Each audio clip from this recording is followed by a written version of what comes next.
Okay, that brings us to the town manager's report, Bill Ingersoll. Okay, it's really short. I sent you all two different versions of a food truck revision to ordinance. One, which sort of follows Liz Gross's concerns that it's ironic that we have an ordinance that exempts food trucks from the ordinance and then puts them through licensing procedures in a licensing ordinance.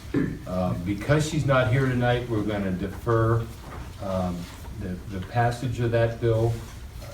I would like you to look over what you have and correct it for the way you each feel as far as whether they're permanent locations or moving locations or whatever. I think it is time to cite them in, or at least bring them up in our ordinances. I like the longer version where we call it the peddling, soliciting, and food truck ordinance. It has a process which I think is going to make you a lot happier if you have a rolling truck come from far away and you question maybe the nature of the use that drives into town. This ordinance is written though, and it's in essence says we will have them on the street, and I'm personally not in favor of that, and when it comes time to vote, I'm going to make that very clear. Well, that's the details that I'm talking about. I've noticed that there's been discussion about, at least there's been emails back and forth about the concerns and hearing from restaurant owners in between. So please don't just get locked in on that, because it's going to be your ordinance, not mine. I've drafted it, sort of giving you a framework for where I think it should go. But if they're permanent locations or they're moving locations or whatever, that's up to you, and that's a detail. Well, I think one council person feels like it should be on private property, and I feel like it shouldn't have it at all, and I'm not sure how Liz varies back and forth. Of course, Sam is for it, and I think the mayor may be. But I think it's going to come down to a question of whether we have them at all, or if we put them on private property, or whatever we do. So I think two things. One is I know that a lot of restaurant owners want the chance to have their opinions heard to us. I know that I see over one food truck owner in the audience. I'm sure he's very interested as well. So do you guys want to say anything? Okay, go ahead, Paul. Thank you. The restaurant owners, managers, et cetera, in the area would like the opportunity, if you'll allow it, to be a part of this process. I know that there's been some work prior, but I'm not sure that we all completely understand exactly where things are and how they've been arrived, and we're already at drafting legislation. So hopefully we're not too late. I guess a lot has happened in the month of December, where a lot of us are distracted with holiday parties and New Year's Eve, et cetera, et cetera. Then the meeting was changed, of course, from yesterday being closed to today, and a bunch of folks couldn't make it in. But we really feel that this food truck issue could change the food service dynamic in town. We'd like an opportunity to explore it amongst ourselves. What I found is that, of course, there are a number of restaurant people that are just flat out against this. They'd rather it just go away. And then there's others that, we're business people. They want to be involved with business, and they say, well, if it can pass the permitting, why not? And that's just their blanket statement. And I've talked to a couple of those folks too, and I've said, yes, but do you realize ABC might happen? Or where will we be 3, 4, 5 years from now with different operators? Will it become part of the new marina? Will it become a food court at the foot of High Street? And those restaurant people said, I didn't think of that. I'm not sure I'd be for it. I'm not sure I'm against it either. So I was kind of asked to be here tonight for just one thing. Can we push this back? Will you allow us some time, a month or two, to gather thoughts and ideas, and either individually or collectively come to the mayor and council with definite listed concerns? Those might be the setback requirements. Enforcement is one that has crossed my mind. If we were to say 200 feet and there was somebody that just was going to park anywhere they want because, hey, it's Friday night and nobody's around, do we have to lodge a complaint, or will the police enforce it and have them move? None of this, I don't know, has been discussed, or whether it would be included in an ordinance. There are issues of trash removal or recycling, and where would the restrooms be located? Will there be a limited number of licenses, or will there be an open-ended amount? So and I'm not even looking at my notes on this. Well, if I could just put that aside and just ask whether the mayor and council would allow us a period of time, and if you could maybe state the time, could we get 60 days? We currently do have food trucks. We have 2 food trucks. They both operate on private property. And when we initially, did we pass a temporary ordinance?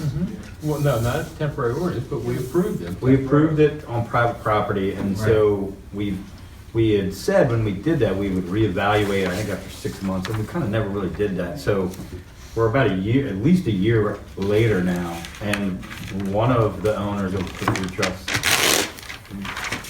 basically isn't happy with the spot that they have, and I'd rather be on the water too. I understand. So the question was raised, could there be specific public areas where they could set up? And that's kind of where we are now. We're in the middle of that discussion. Are we okay with them on private property? Would we be okay with them setting up in certain designated locations that are owned by the town, that are maybe a little more central? Do we want food trucks at all? And I think that's kind of where we are in the debate. And I know Linda in particular, and Marty's, Linda definitely wanted to talk to the businesses like you're saying. I don't think there's any hurry, because I think we can keep going on business as usual for at least a couple more months. I don't think that would hurt anybody. I have one. I don't know if you guys think that we're making a whole lot of money. No, we're barely really making it. It's only been a year, we're barely really making it. I only come downtown when somebody asks me to come downtown to support the town or whatever, the Harry Potter Festival or whatever. I mean, all the other food trucks doing the Harry Potter Day, all the other food trucks didn't show up because of the bad weather. Well, I've been through the health department. I got everything that your restaurant has in my truck. Everything. I got all the licenses. I have to pay fees. I have to pay peddling fees. I have to pay insurance. I have to get bonded. My food truck is no different from your restaurant. The only difference is mine is on wheels. Okay. Now the downtown thing is, look, we would love to come downtown. I'm just trying to say this. I'm not trying to take any business from you guys. I don't come near your restaurant. I don't pass any flyers around near your restaurant. I try to respect you guys as much as possible. But you guys got to respect us too, because we trying to get in the business, and some of the people in this town do love our food. They do love our food. Some of them come like, I'm up there on High Street, around the circle. I have plenty of people ask me, why ain't you downtown? Saturday morning, farmer's market, why ain't you down? Well, you know what? I'm really not allowed downtown for right now. Only when they but you got farmer's market people coming downtown. When you have the tea party, we're the 2 food trucks that's here in town, and we can't even come to the tea party. I mean, I don't think that that's fair nor is right. We kick out money just like, my truck cost me at least $30,000. I mean, it's not a cheap truck. But I'm just trying to say is look, I was an Army cook for 14 years. I'm a veteran, so I should be able to actually come out and open a business just like you open a business. Maybe right now I cannot afford a storefront like you do. I tried to get a storefront in the beginning, but guess what? It was too much for me. It was too much. People was asking too much rent for it, you know. So if this works for us, it works for us. Now the lady with the taco truck, Ashley or whatever, I don't know what goes on, because I'm only open right now on Saturdays and Sundays. I haven't been down here unless somebody requests me for crazy day or something like that, that's the only time I come downtown. So the food trucks cannot be taken away, and there's only 2 right now, cannot be taken away from you guys' business. I know my food truck not, because guess what? I still have to pay bills. I have to do the same things you do, and I have to pay taxes and the whole 9 yards. I'm not upset at you guys. I know that you guys have to make a living, but I thought that, you know, downtown should be for everybody. And we have a whole lot of constituents and everything, and asking us, you know, why aren't y'all downtown with everybody else? We're way up in the corner somewhere, out of no man's land, okay? I mean, of course, I would even love it if we don't have to stay on that lot, but we have to pay the people to stay on that lot. So we're paying somebody to stay on that lot. If we can go to another street or something like that. I mean, I work in Washington, D.C. I work at the United States Senate building. Now, I'll tell you this much. There's tons of food trucks downtown. There's tons of food trucks by the monument, by Union Station. Okay? I mean, that's historic. That's a historic place also. I mean, we should be able to work together, okay? But I mean, when you have a big tea party and you have all these other things, and you own 2 food trucks that's supposed to try to support your town and can't even get into it, that's a darn shame. You know, I can see why Ashley fighting back and forth to go on the other side of the road. Our generators is not that loud, you know what I mean? You know, I haven't seen the ordinance. I don't know, this is the first time I even knew about another ordinance came up. I mean, you guys haven't heard from me. I see you, Mayor, say, how you doing? I see you, Linda, say, how you doing? I just go on my own business, I do what I need to do. I see, but I don't bother nobody. But she's right. I mean, we're barely making it. It's not like we're killing everybody coming to our food truck. It's not like that. I have people from the courthouse saying, hey, where you been at? Why don't you come down here? I'm like, you know what? We can't come down here. They set the rule that we, at a certain spot, we stay at a certain spot. And they set those rules because of 2 things. They want to make sure that kids stay safe, that they don't run across the street, get hit by a car, right? Make sure that people can get in and get out. I bow by those rules and stuff like that. I mean, I'm just trying to say, if we cannot come downtown every weekend or weekend, make it every other weekend. Give us something, then not giving us anything at all. That's what I'm saying.